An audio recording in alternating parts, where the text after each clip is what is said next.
South ఇండియాలోని అతి తక్కువ ధరలకి రత్నాలనందించే ఏకైక సంస్థ 6JVR. నమస్తే, వెల్కమ్ టు సుమన్ టీవీ. నేను మీ సాయి. ఐపీఎల్ 2024లో మ్యాచ్ నెంబర్ 32 ఈరోజు జరగబోతుంది. Gujarat versus Delhi Capitals match. Ahmedabad వేదికగా జరగబోతున్నటువంటి ఈ మ్యాచ్ లో ఎవరు గెలవబోతున్నారు, ఎలాంటి ఫైట్ ఈ రోజు ఉండబోతుంది. గుజరాత్ కి కీలకమైనటువంటి మ్యాచ్, డీసీ కూడా కీలకమైనటువంటి మ్యాచ్. ఈ మ్యాచ్ లో ఓడిపోతే డీసీకి ఆల్మోస్ట్ ప్లే ఆఫ్స్ నుంచి వెళ్ళిపోయేటువంటి అవకాశం కలుగుతుంది. సో దీనికి సంబంధించి మనం మాట్లాడదాం. స్పోర్ట్స్ ఎక్స్పర్ట్ చాణక్య ఉన్నాడు, చాణక్యతో మాట్లాడదాం. చాణక్య, ఈ రోజు జరగబోతున్నటువంటి 32వ మ్యాచ్ డీసీ వర్సెస్ జీటీ, ఎవరు గెలవబోతున్నారు ఈ రోజు మ్యాచ్ లో? గెలవడం ఓడిపోవడం అనేది చెప్పడం చాలా కష్టం బ్రో. ఎందుకోసం అంటే బోత్ టీమ్స్ ఒక టఫ్ ఫైట్ ఇవ్వడానికి రెడీ అయిపోయాయి. ఎందుకోసం అంటే ప్రీవియస్ మ్యాచెస్లో ఆల్రెడీ రెండు టీమ్స్ గెలిచే ఒక పాజిటివ్గానే ఈ మ్యాచ్లో అడుగు పెట్టబోతున్నారు. కాబట్టి గెలవడం ఎవరు గెలుస్తారనేది చెప్పడం కష్టం. కానీ నాకైతే సో డీసీ గెలుస్తుందేమో అనిపిస్తుంది. ఎందుకంటే రిషబ్ పంత్ తనకున్న ఫామ్ కానీ, తనకున్న కెప్టెన్సీ అంటే అనుభవం కానీ, సో ఇక్కడ శుభ్మన్ గిల్కి లేదు. అది కొంచెం పాజిటివ్ ఎడ్జ్ డీసీకి అయ్యే అవకాశాలు కూడా ఉన్నాయి. ఫామ్ అనేది డీసీని బాగా ఇబ్బంది పెడుతున్నట్టు కనపడుతుంది. ఏ మ్యాచ్ లో కూడా నాకు చేద్దాం అనుకుంటున్నాడు, ప్రతి మ్యాచ్ లో ఫెయిల్ అవుతున్నాడు. సో ఈ మ్యాచ్ లో వార్నర్ నుంచి ఒక మంచి నాకు ఎక్స్పెక్ట్ చేయొచ్చా? అంటే కొంచెం కష్టమే బ్రో. ఎందుకోసం అంటే తను అంటే బాల్స్ ని ఫేస్ చేయడం కూడా ఎందుకో చాలా టెన్షన్ పడుతున్నట్టు. సో ఎప్పుడైనా కానీ వార్నర్ ఎస్ఆర్హెచ్కి ఆడుతున్నప్పుడు కూడా మనం ఇలాంటి అప్రోచ్ అనేది కూడా ఎప్పుడు చూడలేదు. తనలో ఒక ఫైరీ ఇన్నింగ్స్ అనేది కూడా ఎప్పుడు చూస్తుండేవాళ్ళం. కానీ అక్కడ డీసీలోకి వెళ్ళిన తర్వాత మాత్రం ఆ ఫైరీ ఇన్నింగ్స్ అనేది కూడా తన దగ్గర నుంచి ఎక్స్పెక్ట్ చేయట్లేదు. ఎందుకోసం అంటే అది మేనేజ్మెంట్ యొక్క ప్రాబ్లం అయి ఉండొచ్చు, లేకపోతే తన మీద ఉన్న వేరే ప్రెషర్ అయినా అయి ఉండొచ్చు. దానివల్లే తను ఫ్రీగా ఆడలేకపోతున్నాడు. ఎప్పుడైతే వార్నర్లో ఉన్న అసలు వార్నర్ బయటికి వచ్చాడు అంటే మాత్రం సో ఒక విధ్వంసం అనేది కూడా చూడొచ్చు.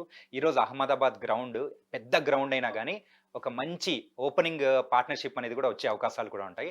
అండ్ డీసీకి అయితే సో వార్నర్ ఫెయిల్ అవుతున్నా కానీ అవతల ఆపోజిట్లో ఉన్న పృథ్వీ షా మాత్రం చక్కటి. సో లాస్ట్ టైం ప్రెజర్ కూడా బాగా ఆడినటువంటి పరిస్థితి, హాఫ్ సెంచరీ చేశాడు, మంచి నాక్ ఇచ్చాడు డీసీకి. సో ఇది కూడా బలమయ్యేటువంటి అవకాశం ఉంది డీసీకి. మేనేజ్మెంట్ అనుకునే ఉంటుంది అసలు ఫ్రేజర్ని ముందే ఎందుకు యూజ్ చేయలేదు, ఇలాంటి అద్భుతమైన బ్యాట్స్మెన్ని ముందే దించినింటే మాత్రం ఇప్పటికల్లా మంచి విజయాలు దక్కేవి అని చెప్పేసి అని అనుకున్నారు. కాకపోతే తనని ప్లేస్ చేసిన విధానం కూడా 1 డౌన్లో దింపడం అనేది కూడా పర్ఫెక్ట్ పొజిషన్ అనమాట. సో తను కూడా ఒక ఫైర్ ఇన్నింగ్స్ లేకోకుండా ఒక ఇన్నింగ్స్ని కన్స్ట్రక్ట్ చేసుకుంటూ ముందుకెళ్తున్నాడు.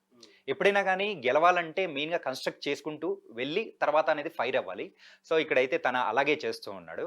సో దాంతో ఒక పాజిటివ్గా అయితే ముందుకెళ్తుంది డీసీ. ఇటు జీటీ విషయానికి వస్తే మాత్రం మెయిన్గా శుభ్మన్ గిల్, సాయి సుదర్శన్ వీళ్ళిద్దరూ కానీ మంచి పార్ట్నర్షిప్ కానీ బిల్డ్ చేస్తూ ఉన్నారు. వికెట్స్ పడుతూ ఉన్నా కానీ వాళ్ళ ఎండ్లో సో ముందుకు అనేది మ్యాచ్ని చక్కగా తీసుకెళ్తున్నారు. ఒక స్కోర్ అనేది కూడా ముందుకు తీసుకెళ్ళడానికి వీళ్ళు చాలా వరకు ప్రయత్నిస్తూ ఉన్నారు. హోమ్ టీంలో జరగబోతుంది. జీటీకి అనుకూలమైనటువంటి రిజల్ట్ ఏమైనా ఎక్స్పెక్ట్ చేయొచ్చా? ఎందుకంటే హోమ్ టీమ్ అడ్వాంటేజ్ కొంతవరకు ఉంటుంది కాబట్టి ప్రతి మ్యాచ్ లో కూడా. ఐపీఎల్ లో స్టార్టింగ్ లో అయితే హోమ్ టీమ్ అడ్వాంటేజ్ అయితే ఉంది, కానీ రాను మాత్రం కంప్లీట్ గా సిచ్యువేషన్స్ మారిపోయాయి. కాబట్టి జీటీ అంటే ఫస్ట్ హోమ్ టీమ్ లో ఓడిపోయిన మ్యాచ్ అంటే టీం ఏదైనా ఉందంటే అది జీటీనే. సో అది ఓడిపోవడంతో అక్కడి నుంచి మిగతా టీమ్స్ కూడా ఆనవాయితీగా మొత్తం చేసుకుంటూ వెళ్ళిపోయారు. ఇంకా ఆర్సీబీ గురించి మనకు ప్రత్యేకంగా చెప్పుకోవాల్సిన అవసరం లేదు. హోమ్ గ్రౌండ్ లో కూడా వాళ్ళు ఓడిపోతూ ఉన్నారు. అండ్ ఈరోజు అయితే జీటీ సో లాస్ట్ మ్యాచ్లో గెలిచారు కాబట్టి ఈ మ్యాచ్లో కూడా గెలిచే అవకాశాలు కూడా ఉంటాయి. అదేది మరి ఫస్ట్ పొజిషన్లో ఉన్న రాజస్థాన్ రాయల్స్ని ఓడించారు. 196 స్కోర్ని మనం అయితే టార్గెట్ ఉన్నదాన్ని సో 199 చేసి చాలా సక్సెస్ఫుల్గా లాస్ట్ బాల్కి మరి Rashid Khan so wonderful victory అనేది కూడా అందించారనమాట. సో మెయిన్గా అయితే జీటీలో ఒక్కరని కాదు, సో అందరూ సమిష్ట కృషితో ఆడుతున్నారు అనమాట. సో వాళ్ళకి మాత్రం అది మాత్రం బాగా కలిసి వస్తుంది. ఎవరు ఫైర్ అవుతారని మాత్రం చెప్పడం చాలా కష్టం. బౌలింగ్ విభాగంలో రెండు టీములలో ఏది కొంత బలంగా అనిపిస్తుంది, జీటీ కానీ డీసీ కానీ? ఎస్, నాకు తెలిసినంత వరకు అయితే డీసీ ఎక్కువగా ఉంది బ్రో. ఎందుకోసం అంటే డీసీలో ఒక్క ఫారెన్ బౌలర్ కూడా లేరు. సో అందరూ కూడా మన ఇండియన్ బౌలర్సే అనమాట. ఖలీల్ అహ్మద్, ఇషాంత్ శర్మ అంటే వీళ్ళందరూ ఉన్నారు. మరి అక్షర్ పటేల్, కుల్దీప్ యాదవ్ గురించి మనం ప్రత్యేకంగా మాట్లాడుకోవాలి. సో తను ఆల్రెడీ మన ఇండియన్ టీంకి ఒక మంచి స్పిన్నర్గా కూడా ఉన్నాడు, ఒక చైనామెన్ స్పిన్నర్గా. సో అలాంటి స్పిన్నర్ సో ఇక్కడైతే లాస్ట్ మ్యాచ్లో కూడా 3 వికెట్స్ అనేది కూడా తీసుకున్నాడు. కాబట్టి సో కంపేర్ చేసుకుంటే మాత్రం సో ఎక్కువగా డీసీకే బౌలింగ్ విషయంలో ఎడ్జ్ ఉంది. అండ్ ఇటు జీటీ విషయానికి వస్తే మాత్రం అంత ఫైరీగా ఎవరు అనే బౌలింగ్ అనేది కూడా వేయట్లేదు. మరి స్పెన్సర్ జాన్సన్ చూసుకున్నా కానీ సో వీళ్ళందరూ కూడా చాలా ఎకనామికల్గా కూడా ఎక్కువ పరుగులు అనేది కూడా సమర్పించుకుంటున్నారు. అంటే ఈ పిచ్ హోమ్ గ్రౌండ్లో జరుగుతున్నా కానీ సో వాళ్ళకి మాత్రం అది ఒక డిస్అడ్వాంటేజ్గా మారుతుంది. పాయింట్ టేబుల్లో చూస్తే ఈ రోజు మ్యాచ్ కనుక ఓడిపోతే డీసీ పరిస్థితి ఏంటి, జీటీ పరిస్థితి ఏంటి? సో జీటీకి అయితే ఇంకొక ఛాన్స్ వచ్చినట్టు ఉంటుంది, కానీ డీసీకి మాత్రం అలాంటి ఛాన్స్ లేదు. డూ ఆర్ డై అన్నట్టు మ్యాచ్ ఉంటుంది. ఆల్రెడీ వీళ్ళు ఆడిన 5 మ్యాచెస్లో 3 మ్యాచెస్ అనేది ఓడిపోయారు. సో 2 మ్యాచెస్ అనేది గెలిచారు. సో ఇంచుమించు ఇద్దరు పొజిషన్ అలాగే ఉంది. అయినా కానీ సో కొంచెం డీసీకి అయితే డూ ఆర్ డై పొజిషన్ అనమాట.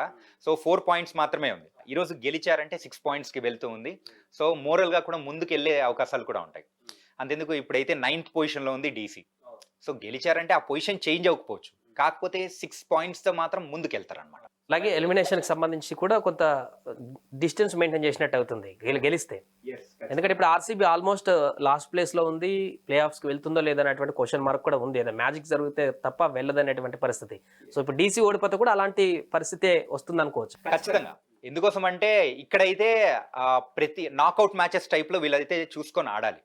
మరి అక్కడ ఉన్న వాళ్ళ మెంటర్ రికీ పాయింటింగ్ అని, సో ప్రతి మ్యాచ్కి వాళ్ళకైతే ఒక ఫ్రీ ఫ్లో అనేది ఇచ్చేసాడంటే మరి డేవిడ్ వార్నర్ కూడా మరి సక్సెస్ అయ్యే అవకాశాలు కూడా ఉంటాయి. వాళ్ళకున్న మెయిన్ ఒక లూప్ హోల్ లాంటిది ఏదైనా ఉంది అంటే అది డేవిడ్ వార్నర్. మరి డేవిడ్ వార్నర్ మన పుష్పమామ ఫామ్లోకి వచ్చాడంటే సో వాళ్ళకు ఓపెనింగ్ పార్ట్నర్షిప్లో కూడా మంచి ఫైరీ నాక్ వస్తూ ఉంది. సో వాళ్ళు అనుకుంటున్నట్టు బ్యాటింగ్లో ఎక్కువ స్కోర్ అంటే తెచ్చుకునే అవకాశాలు కూడా ఉంటాయి. అటు బౌలింగ్ విషయంలో అయితే ఫిక్స్ అయిపోయారు అండ్ మిడిల్ ఆర్డర్ ఫిక్స్ అయిపోయారు, కానీ ఓపెనింగ్లో మాత్రమే వాళ్ళు స్ట్రగుల్ అవుతున్నారు.